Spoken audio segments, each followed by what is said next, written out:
అందం, ఆరోగ్యం, ఆత్మవిశ్వాసం అనూస్తో సాధ్యం. ట్రాన్స్ఫర్మేషన్ సర్వీసెస్ పైన ఫ్లాట్ 50% డిస్కౌంట్. అనూస్ సిన్స్ 1982. నమస్తే రమగారు. నమస్తే జయ. రమగారు, పరువు హత్యలండి అడపాదడప అప్పుడప్పుడు వింటున్నాం. నిజం చెప్పాలంటే చాలా తక్కువగా వింటున్నాం. వినటం కూడా ఎట్లా జరుగుతుందంటే ఎక్కడైనా జరిగిందని వినగానే వెంటనే ఒక 4-5 వినేస్తాం. ప్రచారం వల్ల అదే అలాంటి సంఘటనలు ఎందుకో రమ్మగారు. యాక్సిడెంట్స్ కూడా చూడండి, ఒకసారి ఒక బస్సు యాక్సిడెంట్ అయింది అనుకోండి, వెంటనే ఒక 2-3 రోజులు ఎక్కువగా వింటాం. ట్రైన్ అయితే ట్రైన్, అట్లా ఏ చెడుని మనం ప్రచారంగా వింటుంటామో అది ఎక్కువ జరుగుతూ ఉంటాయి ఒక 4-5 రోజులు. అవును కదా. కానీ ఈ మధ్య కాలంలో అయితే నిజం చెప్పాలంటే పరువు హత్యలు చాలా తగ్గిపోయినాయి. కాలం మారిపోయింది, అది సంతోషం. అయితే పూర్వకాలం కూడా ఇలాంటివి ఉండేవా? అసలు పరువు హత్య అనే ఇష్యూ ఉండేదా? ఎందుకంటే అప్పుడు మ్యారేజెస్ కూడా ఎక్కువ కదా. అవును. ఇప్పుడు మన కథల్లో నాకు అప్పుడప్పుడు పర్సనల్ గా గుర్తొచ్చిన పిల్లలు ఎక్కువ, పెళ్లిళ్ళు ఎక్కువ. సో ఇలాంటి పరువు హత్యలు, ఇలాంటి ఇష్యూస్ ఉండేవా? బయటకు వచ్చేవా? ఉండేవి. కొన్నిటికి ప్రచారం లభించేది, కొన్నిటికి లభించేది కాదు జయ. మేము స్కూల్లో ఉన్నప్పుడు, స్కూల్ అంటే 80s అనుకో, ఎర్లీ 80sలో బందర్లోనే ఒక విచిత్రమైన ఘటన. 2 వేరు జాతులు అమ్మాయి అబ్బాయి వెళ్ళిపోయారు. నాకు ఇంక ఏ వివరాలు తెలీదు, ఇవే జ్ఞాపకం నాకు. అమ్మాయి అబ్బాయి వెళ్ళిపోతే అమ్మాయి పేరెంట్స్ ఆ అబ్బాయి వాళ్ళ ఇంట్లో ఆడవాళ్ళకి చెవులు కోసేశారు జయ. అయ్యో. అబ్బాయి వెళ్ళిపోయాడు, వీళ్ళేం చేస్తారు? ఇలాంటి వెళ్ళిపోయిన వాడిని పట్టుకోవాలా, వాడిని ఎప్పుడో పట్టుకుని ఉండుంటారు. తర్వాత అతన్ని ఏం చేశారో నాకు తెలీదు. కానీ మేము స్కూల్లో ఉన్నప్పుడు మాత్రం, ఇది నేను బాగా 10th క్లాస్ పిల్లని కాదు, పెద్దదాన్ని కాదు, చిన్నపిల్ల, కొంచెం చిన్నపిల్లనే, 6th to 7th క్లాసుల్లోనే అలా జరిగింది. అమ్మాయి అబ్బాయి వెళ్ళిపోయారు, ఎక్కడ వాళ్ళు. అతను బహుశా వేరే కులమో చిన్న కులమో ఏదో. అమ్మాయి తాలూకు వాళ్ళు చాలా మంచి గ్రాండియర్ ఇవి ఉన్నవాళ్ళు. పిల్లల్ని వదిలిపెట్టి ఆ పేరెంట్స్ని, ఆ ఇంట్లో ఆడవాళ్ళ చెవులు కోసేసిన ఘటన అప్పుడు చాలా హడావిడిగా ఉండేది ఊరంతా. తర్వాత ఎప్పుడో చల్లబడిపోయింది. కానీ అట్లా జరిగేవి. ఈ కులాల్లో వేరు కులాల వాళ్ళు పెళ్ళిళ్ళు చేసుకుంటే వీళ్ళలో డబ్బు గల వాళ్ళు ఎవరో వాళ్ళు రెండో వాళ్ళ మీదకి తిరిగేవాళ్ళు. ఇవి ప్రపంచానికి తెలిసేలాగా చెదురుమదురుగా ఎక్కడో ఒక చోట జరిగేదా, నిశ్శబ్దంగా చేసేసేవాళ్ళు. పిల్లల్ని చంపేసేవాళ్ళు, ఆడపిల్లల్ని. వీళ్ళే ఇళ్లలోనే, వీళ్ళ వల్ల, ఆడపిల్ల వల్ల తమ పరుగు పోతుందని పిల్లల్ని వదిలేయటము, చంపేయటము, పరమ నిశ్శబ్దంగా. అప్పుడు పోలీసులు ఇంత వ్యవహారాలు అవి ఉండేవి కాదు కదా. అసలు గుట్టు చప్పుడు కాకుండా చేసేసేవాళ్ళు. ఆ భయానికి ఆడపిల్లలు లొంగుండేవాళ్ళు. ఇప్పుడు ఒక మన జాతుల్లో, మన తెలుగు రాష్ట్రాల్లోనే కాదయ్య, ఇది మొత్తం ఇండియాలో అన్ని భాగాల్లోనూ ఈ కులమతాల వ్యత్యాసము, హెచ్చుతగ్గులు, ఆర్థిక బలము, అంగబలము ఉన్న వాళ్ళ ఐడియాలజీ వేరేగా ఉండేది. ఇదే కాకుండా అసలు డబ్బుకి వ్యవహారం ఏమీ లేకుండా కూడా చిన్న మామూలు కుటుంబాల్లో కూడా నలుగురిలో మాట పోయిందని పిల్లల్ని చంపేసేవాళ్ళు. లేకపోతే తమ పిల్లల నుంచి అవతల వాళ్ళు రెండో వాళ్ళని చంపేయటం మనం అదేగా చూసాం. అవునవును. తమ కూతుళ్ళని ఏం చేయరు, మగ పిల్లల్ని చేస్తారు వీళ్ళ డబ్బులతోటి. అవును. ఇప్పుడు ఒకటి చంపేసావు అనుకో, పోని ఏదో చేసావు. ఆ అబ్బాయితోటి తిరిగిన నీ కూతురు అతనితో కాపురం చేసింది, అతనితో సంతానం కన్నది, అసలు దాన్ని తీయగలవా? ఏమిటి నువ్వు చేసింది? ఆ కాపురం చేసిన కుర్రవాడిని చంపుతావు. ఈ కళంకము అని నువ్వు భావిస్తూ ఉంటే, ఒకళ్ళదేమీ కళంకం కాదు అని భావిస్తుంటే, ఆ కళంకిత అయిన కన్యాకుమారి మన దగ్గరే ఉంటుంది, అమ్మాయి మన దగ్గరే. అమ్మాయి జీవించి ఉండగా ఈ రెండో వాడిని చంపేయటం వల్ల ప్రయోజనం ఏ రకంగా వీళ్ళకి లభిస్తుందో మనకి ఎప్పటికీ అర్థం కాదు. నలుగురు అంట మెచ్చుకుంటారా, ఆహాహా నీ కూతురు జోలికి వచ్చిన వాడిని చంపేసి. కూతురు జోలికి వచ్చినప్పుడే చంపేస్తే ఓ రకం, అలాగా అది పిల్ల కాపరాలు కూడా చేసినాక, వాళ్ళ ఇంటికి వెళ్ళి ఉన్నాక. ఇప్పుడు పబ్లిక్ డొమైన్లలో పెట్టడం ఎక్కువైపోయింది కదా. ప్రపంచం అంతా తెలియజేసేస్తారు, పోలీస్ స్టేషన్లకు వెళ్ళిపోతారు, ఫేస్బుక్లో పెట్టేస్తారు, ఫోటోలు తీసుకుంటారు గందరగోళంగా. అందరి ఇళ్లలోనూ మన వాళ్ళ ఫోటోలు ఉంటాయి.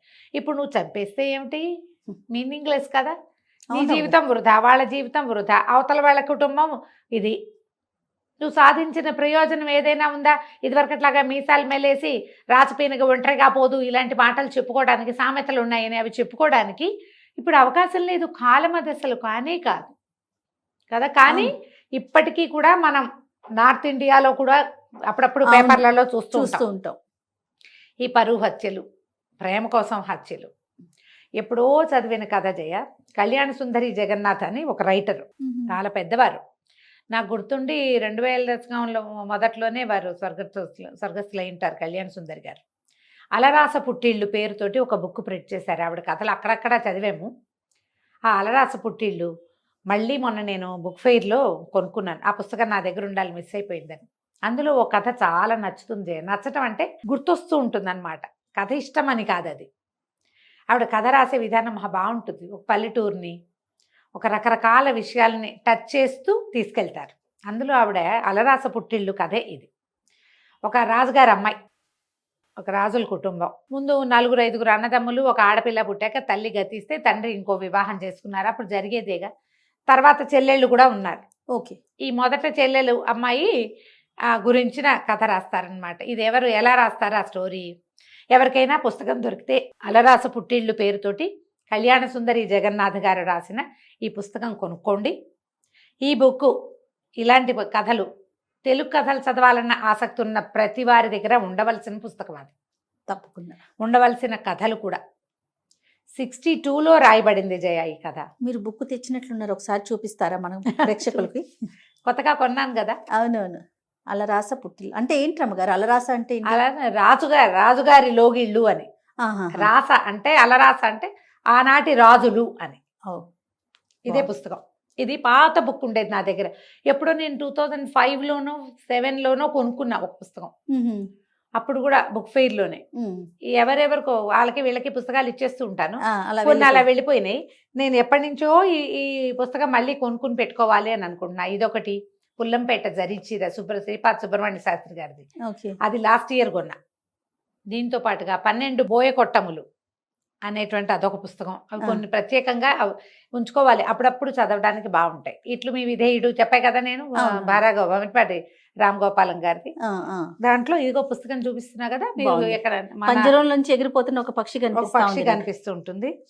అసలు ఈ ఫోటోనే, ఈ పిక్చరే అంటే చూడు, ఇది ఇలా రాజుగారి ఇంట్లో స్తంభం ప్యాచులు పడింది చూసావా? అదే అదే అదే అంటే స్థితి దిగజారిపోయింది. అదే ఈ పర్టికులర్ కథే. ఈ పరువు హత్యల నేపథ్యం ఎప్పుడైనా మాట్లాడినప్పుడు అది చెప్పాలనుకున్నా, అనుకోకుండా ఈ పుస్తకం చేత్తో పుచ్చుకొచ్చాను. ఇదే సబ్జెక్ట్ వచ్చింది. ఒక ఆయన సుబ్బారాయుడు, ఆయన అంత్యదశ, ఆయనకు ఆరోగ్యం బాగుండలేదు, ఇవాళ రేపో అయిపోయేలాగా ఉన్నారని కబురు వచ్చి కొంతమంది ఆయన తమ్ముళ్ళు చెల్లెళ్ళు, వాళ్ళ ఇంట్లో పెరిగిన చుట్టాల పిల్లలు అందరూ ఒక్కొక్కళ్ళు వస్తూ ఉంటారు. ఆ వచ్చే వాళ్ళల్లో బాగా పెద్దదైన 50 సంవత్సరాలు దాటిన అక్కమ్మ అనే ఆవిడ వస్తుంది. ఆవిడ వచ్చాక చూస్తే మొత్తం బిల్డింగ్ అంతా పాతబడిపోయి అక్కడక్కడ రాళ్ళు లేచిపోయి, వాళ్ళ దీన స్థితి ఏంటి, పూర్వపు గ్రాండియరు ఇవాళ కోల్పోయింది. అది ఒక 2 పేజీల్లో రాస్తారు జయ. మనం ఎన్ని దివాణాలు, ఎన్ని ఇళ్ళు, ఎన్ని రాచకుటుంబాలు, ఎంతమంది పెద్ద పెద్ద వాళ్ళ కుటుంబాలు ఇప్పుడు తగ్గిపోయినవి, తరిగిపోయిన సంపద కలిగినవి జ్ఞాపకం వస్తాయి. మన కజిన్స్లో, మన చుట్టాల్లో, మన తాతలు మామలు జ్ఞాపకం వస్తారు అది చదువుతుంటే. పల్లెటూళ్ళల్లో పాతగా అయిపోయిన ఇల్లు, ఫ్యామిలీ అంతా బయటికి వెళ్ళిపోతారు. దీనికి ఆల్లా పాలనా చూసేవాళ్ళు ఎవరు ఉండరు. ఒకప్పుడు ఇక్కడ కొన్ని లక్షల రూపాయల డబ్బు ఉండేది, 100 నవర్సుల బంగారం ఉండేది, 100 కొద్ది బస్తాల ధాన్యం ఉండేది, 10ల సంఖ్యలో పాలేళ్ళు ఉండేవాళ్ళు, వాళ్ళ మీద తినే కుటుంబాలు 25-30 ఉండేవి, ఆడపిల్లలు యువరాణుల్లాగా ఉండేవాళ్ళు, చక్కటి సంబంధాలు చేసుకునేవాళ్ళు. బయట నుంచి యువరాణులు ఎంతమందో ఈ ఇంటి కోడళ్ళుగా వచ్చుంటారు. కానీ దిగుబడి ఒక్కసారి గనక వాళ్ళ పరిస్థితి వెనక్కి వెళ్ళడం మొదలుపెట్టిందంటే చెట్టుకొకళ్ళు పుట్టకొకళ్ళు ఎగిరిపోతారు, ఆశ్రితులంతా వెళ్ళిపోతారు, పొలాలు తరిగిపోతాయి, గొడ్లు తరిగిపోతాయి, ఇళ్ళు పాతపడిపోయి పాడుపడిపోయి అవన్నీ ఎలా వెళ్ళిపోతాయి అనేది కనపడుతుంది మనకి. నాకు అది చదువుతూ ఉంటే ఒక కడుపులో మెలిపెట్టినట్టు ఉంటుంది జయ. దాన్ని చూసి రాసిన వారి మానసిక స్థితి ఆలోచించి అసలు. అవునండి, అది స్పష్టంగా తెలిసి దాన్ని అనుభవించి రాయగలిగిన వాళ్ళు, అనుభవించిన వాళ్ళ మానసిక స్థితి అసలు చెప్పలేం కదా, వర్ణనాతీతంగా ఉంటుంది. చాలా బాగా రాస్తారు. ఎంత హాయి అయిన భాష, ఎంత చక్కటి మాటలు రాస్తారో, పదాలు ఎంత బాగుంటాయి. అయితే ఆవిడ వచ్చేసరికల్లా వాళ్ళ అన్నయ్య, ఆ అక్కమ్మ అనే ఆవిడ ఆ ఇంటి ఆశ్రితుల కుటుంబంలో పిల్ల. ఆయన్ని పలకరిస్తుంది. ఆయన సత్యవతి వచ్చిందా అని అడిగి సత్యవతి అంటాడు ఇవి చేయి పట్టుకోగానే. కానీ నువ్వా అక్కమ్మ అంటాడు, గుర్తుపడతాడు. సత్యవతి రాలేదా అని అడుగుతూ ఉంటాడు. ఈవిడ బయటకు వచ్చి ఇక ఒక పని మనిషి ఎవరో ఉంటుంది, ఒక పని ఆవిడ సహాయం చేసే ఆవిడ వచ్చి యువతలకు వచ్చి కూర్చుంటారు. వదిన గారు కూడా బాగా ఇదిగానే ఉంటుంది. చిన్నన్నయ్య వస్తాడు, వాళ్ళు వస్తారు, వీళ్ళు వస్తారు, మాట్లాడుకుంటారు. అందరూ సుమారైన స్థితిలోనే ఉన్నారు. వాళ్ళలో ఘనతగా ఉన్న వాళ్ళు ఎవరు లేరు. ఈవిడ సామాన్యంగానే ఉంటుంది. వీళ్ళ సంపద అంతా ఎలాంటి సంపద, ఎంత గొప్ప మనిషి, ఈయన ఎంత మెత్తని గుండె, ఎంత గొప్పవాడు, అవి మాట్లాడుకుంటారు. ఆ అమ్మాయి చెప్తుంది, ఆ చంద్రాయి అంటారు ఆ దాసి ఆవిడ, అవి ఇవి మాట్లాడుతుంది. సత్యవతమ్మ పెళ్లితోటే వీళ్ళ స్థితి అంతా పాడైపోయింది అని చెప్పుకుంటారు. ఆ సత్యవతి గుర్తొస్తుంది అక్కమ్మ గారికి. ఆ సత్యవతి సుబ్బారాయుడు గారి చెల్లెలు. ఓహో. ఆ అమ్మాయి పుట్టినప్పుడు తల్లి పోతే ఈ అక్కమ్మ గారి తల్లి ఆ పిల్లకు కూడా పాలిచ్చింది. వీరిద్దరూ ఒకే వయసు వాళ్ళు, కలిసే పెరిగారు. అయితే ఆ సత్యవతి గారికి పెళ్ళైపోతుంది, సత్యవతమ్మ అనే అమ్మాయికి. ఆ పిల్లకి 7-8 సంవత్సరాల వయసు ఉన్నప్పుడు వీళ్ళ ఇంట్లోకి ఒక కుర్రాడు వస్తాడు, చెంగల్రాయుడు పేరుతోటి. వీళ్ళ రాచవంశమే ఎవరో. తండ్రి చనిపోతాడు, సడన్గా తండ్రి చనిపోతే కుర్రాడు ఒక్కడే మిగిలిపోతే ఆ ఊరు వాళ్ళు, మీ వాళ్ళేనండి, కొంచెం చూసుకోండి అబ్బాయినంటే ఆ తండ్రికి అంత్యక్రియలు చేయించి ఆ కుర్రాడిని ఇంట్లో పెట్టుకుంటారు. ఈ సత్యవతి వీళ్ళకంటే అతను ఒక 5-6 సంవత్సరాలు పెద్దవాడు. ఎట్లాగో ఈ పిల్లకి అతనికి మంచి స్నేహం కలుస్తుంది. మొదటి రోజు నుంచి సత్యవతి కొంచెం మెత్తటి మనసు కలిగింది. ఆ అబ్బాయికి దెబ్బలు తగిలితే ఏదో తడిబట్టిచ్చి చూస్తుంది. ఈయనకి ఆడపిల్లలు బయటికి రాకూడదు, ఆడవాళ్ళు ఇలా ఉండకూడదు, అలా ఆ కాలం అంతా వాళ్ళకి ఘోష అవి నడిచేవి. ఇప్పుడు ఒక 100 సంవత్సరాలు 150 సంవత్సరాల క్రితం రాచ కుటుంబాల్లో మర్యాదలు ఎట్లా ఉండేవి, మగవాళ్ళు ఎలా ఉండేవాళ్ళు, ఆడపిల్లలకి ఏ రకమైన అద్దు ఆపు ఉండేది, అవి కనపడుతూ ఉంటాయి. ఈ చెంగల్రాయుడు ఈ పిల్ల కోసం పువ్వులు తెస్తాడు. ఎక్కడో చిలక పిల్ల కనపడితే ఆ చిలకని తెచ్చి ఆ పిల్లకి అప్పచెప్తాడు. చిలకని పెంచుతుంది. వీళ్ళిద్దరికీ స్నేహం కలుస్తోందని వదిన గారు గుర్తించి అన్నగారికి అప్పచెప్తుంది. ఆ కుర్రాడితో అమ్మాయి స్నేహం చేస్తోంది అని. వీళ్ళిద్దరూ మనసు ఇచ్చి పుచ్చుకుంటారు, కలిసి జీవించాలనుకుంటారు. అప్పటికే 14-16 ఏళ్ళు ఉంటాయి అమ్మాయికి, అంతకంటే వయసు ఉండదు. అదే అతను 23-24 ఏళ్ళ వాడు అయి ఉంటాడు. ఆయన ఏ వాక్యాలు చెప్పకుండా ఆ అబ్బాయి వెళ్ళిపోయాడని రాస్తారు జయ. ఎంత జరిగుంటుందో గ్రంథం బయటికి రాదు. అతను ఉత్తరీయంతో కళ్ళద్దుకుంటూ వాళ్ళ ఇల్లు దాటి వెళ్ళిపోతాడు. ఆ అబ్బాయి వెనకాల పరిగెత్తుకుంటూ వెళ్తుంది అమ్మాయి. సింపుల్ వాక్యాలతో రాస్తారు. ఒక అద్భుతమైన రొమాంటిక్ దాన్ని, అంటే ఏమంటారు, అపారమైన ప్రేమ కలిగిన ఒక జంట గురించి చిన్న వాక్యాలతోటి ఏం జరిగింది రాయకుండా రాస్తారు. నాకు ఆ గోప్యత చాలా ఇష్టం కళ్యాణ్ సుందర్ గారి దగ్గర. అదే ఆవిడ ప్రతిభ. ఎక్కువ హడావిడి చెయ్యరు, కానీ అక్కడ ఏం జరిగిందో మన బుద్ధికి, మన మనసుకి, మన ఊహకి వదిలేసి రాస్తారు. వెనకాల పరిగెట్టి వెళ్తుంది. తర్వాత వీళ్ళు పిల్ల కోసం వెతుక్కుంటారు. ఎక్కడో కనపడుతుంది. ఆ అమ్మాయి చేతిలో ఒక ఉత్తరీయం, తడిసిపోయిన ఉత్తరీయం ఉంటుంది. అది చెంగల్రాయుడిది. ఈ అక్కమ్మే చూసి ఉత్తరీయం దాచేసి పిల్లని తీసుకొచ్చేస్తుంది వెనక్కి. వీళ్ళిద్దరూ ఒక పెద్ద జంట పాదాలు, చిన్న జంట పాదాలు నడిచినట్టు కూడా కనపడితే పాదాలు కూడా ఈ అక్కమ్మే తుడిచేస్తుంది. అతని వెనకాల ఈ అమ్మాయి వెళ్ళింది అని ఎవరికీ తెలియనివ్వదు. కానీ ఊళ్ళో కాస్తా కుస్తా చెప్పుకుంటారు. ఈ లోపల ఈ పిల్లకి పెళ్లి చేస్తారు. పెళ్లి సంబంధం కుదిర్చేస్తారు. పాపం అతను ఎవరో వాళ్ళ బాబాయ్ని పిలిచి అడిగించాలని కూడా అనుకుంటాడు, పిల్లని అడిగించాలని. మళ్ళీ వీళ్ళు ప్రేమలో ముందుకెళ్ళిపోయినట్టుగా చూపించారు మనకి. మా బాబాయ్ని పిలుస్తాను నిన్ను అడగడానికి అని చెప్తాడు. ఆ బాబాయ్ రాడు, చెంగల్రాయుడే వెళ్ళిపోతాడు. ఈ పిల్ల పెళ్లి చేస్తారు. 2 వారాలు కూడా కాలేదు. ఒకరోజు రాత్రి పరిగెత్తుకుంటూ వచ్చేస్తుంది ఇంటికి. కేకలేస్తాడు అన్నయ్య, దేమిటి అని. ఇంటిల్లి పాది ఆశ్చర్యపోతారు. అందరూ కేకలేస్తారు. పరువు గల ఇల్లు పరువు తీయద్దంటారు. ఆ పిల్లకి అతనితో కాపురం చేయటమే ఇష్టం. ఏమీ చెప్పరు, ఇన్నే వాక్యాలు చెప్తారు. వచ్చేస్తుంది. మారుటి తల్లి 2వ పెళ్లి చేసుకున్నారు కదా తండ్రి, ఆవిడ ఎక్కడా చూడలేదు, ఆడాళ్ళకి ఇష్టాలేమిటి, చచ్చినట్టు పడి ఉండాలి కానీ అంటారు. వదినలు అందరూ విసుక్కుంటారు. ఈ అమ్మాయికి ఒక చిలకని తెచ్చాడుగా, ఆ చిలక మాట్లాడుతూ ఉంటుంది. అప్పుడప్పుడు ఈ అమ్మాయిని చూడంగానే పాట పాడుతుంది చిలక, అలరాసు పుట్టిల్లు అని. తీసుకెళ్ళి దింపుతారు. మళ్ళీ వచ్చేస్తుంది. 2 సార్లు 3 సార్లు వచ్చేస్తుంది. ఒకనాటి రాత్రి వేళ చెల్లెలు వచ్చేస్తుంది. అయితే ఈయన అప్పటికప్పుడు కేకలేసి దింపడానికి తీసుకుపోతాడు. వదినంటుంది, ఇప్పుడు వద్దండి చీకటి వేళ, రేపు పొద్దున్న దింపుతానంటే కాదు, ఇది వచ్చేసినట్టు వాళ్ళకి తెలియకూడదని చెల్లెల్ని వెంబడి పెట్టుకుని తీసుకెళ్తాడు. తెల్లవారేసరికల్లా మీ అమ్మాయి ఎక్కడుంది, మీ ఇంటికి వచ్చిందా అని వాళ్ళ దగ్గరికి వార్త వస్తుంది. నేను వాళ్ళ వాకిట్లో దింపానంటాడు అన్నయ్య. వాకిట్లో నుంచి చెల్లెలు ఎక్కడికో వెళ్ళిపోయింది అంటారు. తోటలు దొడ్లు అవి నూతులు గాలించారు, ఎక్కడా ఆమె శవం దొరకలేదు. అమ్మాయే మాయమైపోయిందని చెప్పుకుంటారు.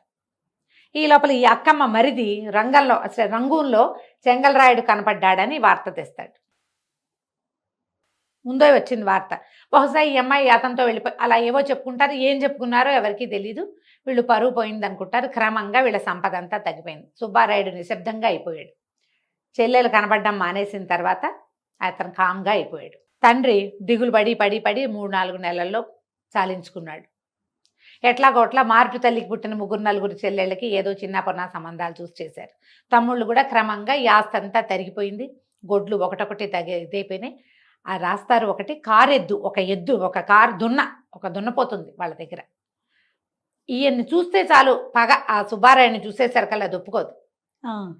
అది విచిత్రంగా ఎవ్వరికీ లొంగని ఆ దున్న చెంగల్రాయుడికి లొంగేది. అతను వెళ్ళిపోయాక ఈయన మీద పగబట్టేసింది అది. ఈయన చూస్తే చాలు రంకేయటం, కాలు దువ్వటం, మీదకి దూకేస్తానన్నట్టుగా ప్రవర్తించేది. అతను ఉండగా అతనితోటి బాగా ఉండేది. ఆయన వెళ్ళాక ఇది వింటలేదండి మాట అంటారు. ఊరుకుంటాడు. ఈయన పంపించేశాడు. ఎలా పంపించాడు అనేది ఒక్క వాక్యం రాయారు జయ. అసలు ఆవిడ ప్రతిభ ఏమిటో కానీ మనకి ఆ లోపల జరిగినది ఆ మెలిపెట్టే నొప్పి పాఠకుడికి తెలుస్తుంది, మనం ఫీల్ అవుతాం. అది అదేలేండి, వాక్యాల్లో ఉండదు, వాక్యం రాయరు. అసలు చాలా అద్భుతంగా అనిపిస్తుంది అది. నేను ఇవాళ కాదు ఎప్పుడో చదివాను కదా, అదే ఆ రోజు నుంచి నాకు ఆ లోపల అది అలా ఉందన్నమాట. ఎంత బాగా రాయగలిగారు, ఎంత అసలు చెప్పకుండా చెప్పటం. ఈ చిలకని తెచ్చారా, చిలక కూడా అలాగే ఉండిపోతుంది, తిండి తింటాం మానేసి, ఏం పెట్టినా తిందు. తర్వాత ఒకరోజు ఆ చిలక కాస్త అయిపోతుంది, జరిగిపోయింది. తర్వాత ఎవరి దారిని వాళ్ళ ఇళ్లలో అన్నదమ్ములందరూ వెళ్ళిపోయారు. ఆ సుబ్బారాయుడు మాత్రం ఆ పెద్దవాడైపోయాడు. భార్య, ఆయన, పిల్లలు కూడా లెక్కలు వచ్చి ఎవరి దారిని వాళ్ళు వెళ్ళిపోయారు. అందరికీ మనవలు ఇనవలు పుట్టేశారు. ఒక్కొక్కళ్ళు చేరారు. ఈ కథ ఈవిడికి జ్ఞాపకం వస్తుంది అక్కమ్మకి. ఏమైపోయిందో సత్యవతి. కొన్నాళ్ళకి చెంగల్రాయుడికి జ్వరం వచ్చి అనారోగ్యంతో పోయాడని కబురు కూడా వచ్చింది. మరి సత్యవతి ఏమైంది భగవంతుడికి తెలుసు. కథ నడిచిపోతుంది. అందరూ చుట్టాలు చేరతారు. అమ్మ ఇంకేముంది, అయ్యగారు అయిపోయారు అన్నారు. అందరూ వెళ్ళారు.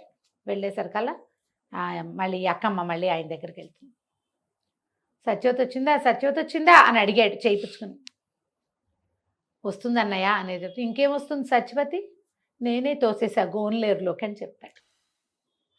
ఆ రోజున బల్లకట్టుకి కన్నడు లేడు, బల్లకట్టు కట్టేవాడు లేడు. నేనే బల్లకట్టు వేశా. బల్లకట్టు మీద కూర్చున్న చెల్లెల్ని గోనెరేరులోకి తోసేశాడు ఆయన. పరువు తీసేసింది చెల్లెలని. నదిలోకి రమ్మగారు ఏరు వెళ్ళిపోయి ఉంటుంది. ఏ సముద్రంలో కలిసిపోయిందో ఆ చెల్లెలు. ఒక్క వాక్యంలో చెప్తారు జయ. ఈ కథ అంతా నడుస్తుందా మనకి మొదటి నుంచి. ఈ సత్యవతి ఏమైందా అనిపిస్తూ ఉంటుంది. కథ సగం గడిచేసరికల్లా సత్యవతి లేదు, మాయమైంది. ఏమైంది సత్యవతి? ఆయన సత్యవతి అని కలవరిస్తాడు. ఆయనకు తెలుసు ఆ చెల్లెల్ని చంపేసిన దుఃఖం నుంచి బయటపడలేదు ఆయన. ఎప్పుడైతే ఆ పిల్లని చేసేసాడో వీళ్ళ సంపద అంతా తరిగిపోవటం వల్ల. సత్యవతమ్మ పెళ్ళయింది, వీళ్ళ సంపద తరిగిపోయింది. పెళ్ళవడం వల్ల కాదు. ఆ అమ్మాయి ఆ చెంగల్రాయుడి మీద మనసు పెట్టుకుని అత్తవారింట్లో కాపురం చేయటం లేదనుకుంటాడు. పరువు పోల వాళ్ళందరి ముందు దింపొచ్చానని చెప్పాడు. కానీ కాదు, ఆ గోన్లేరులోనే ఆ ఏట్లోనే చెల్లెల్ని నేనే తోసేశాను. మునిగిపోయింది. అయిపోతాడు. ఆ వాక్యం చెప్పి ఆయన చనిపోతాడు. దీపం పెడతారు, కథ అయిపోతుంది. ఎప్పుడు రాయబడింది జయ? 62లో. ఇలాంటివి ఎన్ని చెప్పని గాథలు ఉండుంటాయో జయ. గారు ఆడపిల్లలకో మగపిల్లలకో మనసు వెళ్ళిన ప్రతి చోటకి బుద్ధి వెళ్ళదు. సాధారణంగా ఆపుకుంటారు. ఎప్పుడో ఒక పరిస్థితిలో బుద్ధి కూడా వెళ్తుంది. దాన్ని వీళ్ళు ఒప్పుకోరు. అసలు బ్రాహ్మణ కుటుంబాల్లో పిల్లల్ని తలలు చేసేసి, తల కేశఖండనం చేయించి, శిరోముండనం చేయించి ఇళ్లలో కూర్చోబెట్టడం, చంపేయటం. ఏమిటంటే వీళ్ళు ఇతర జాతులతోటి ఎక్కడా ఇన్వాల్వ్ అవ్వకుండా ఉంచడం. వీరేశలింగం పంతులు గారు ఒకరు మహానుభావుడు. ఆయన వచ్చాక ఈ జుట్టు తీయటము లేదు, పునర్వివాహము, విధవా వివాహాలు ఆయన అసలు వేల కొలది చేశారు. మళ్ళీ చేసుకున్న తర్వాత వాళ్ళ జీవితాలు ఎలా ఉన్నాయో కానీ ఒంటరితనము, ఈ చాకిరి, ఈ రక్తికి రంగానికి రాని పరిశ్రమ అవి లేకుండా ఉండేవి. కొంతమంది చాలా హాయిగా కూడా గడిపేవాళ్ళు. ఎప్పుడూ ఈ పరువు హత్య అనగానే ఈ కథ గుర్తొస్తూ ఉంటుంది నాకు. తండ్రులే, తల్లులు, అన్నయ్యలు. అవునండి, తల్లి రాక్షసులు కూడా ఉన్నారు జయ ఇందులో. అవును రమ్మగారు.